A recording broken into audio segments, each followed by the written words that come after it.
দায়িত্বে আছেন তারা আমাকে বললেন যে এই ঘরটাতে উনি থাকতেন, ছোট্ট একটা ঘরে থাকতেন।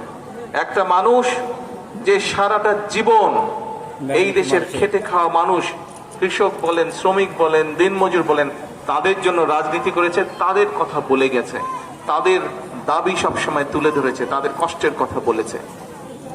এই মৌলানা ভাসানী, মরহুম মৌলানা ভাসানী, তার একটি প্রতীক ছিল। বলেন তো তার প্রতীকটা কি ছিল? ধানের শীষ।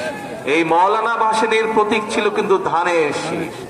শহীদ রাষ্ট্রপতি জিয়াউর রহমান যখন দায়িত্বভার পেলেন, মৌলানা ভাসানী দেখলেন যে মৌলানা ভাসানী সারাটা জীবন দেশের জন্য যেই কষ্টটা করেছেন, কাজ করতে চেয়েছেন, দেশের মানুষের যে কথাগুলো বলতে চেয়েছেন, শহীদ রাষ্ট্রপতি জিয়াউর রহমান ঠিক সেই কথাগুলো বলছেন এবং সেই কাজগুলোই করার চেষ্টা করছেন শহীদ রাষ্ট্রপতি জিয়াউর রহমান।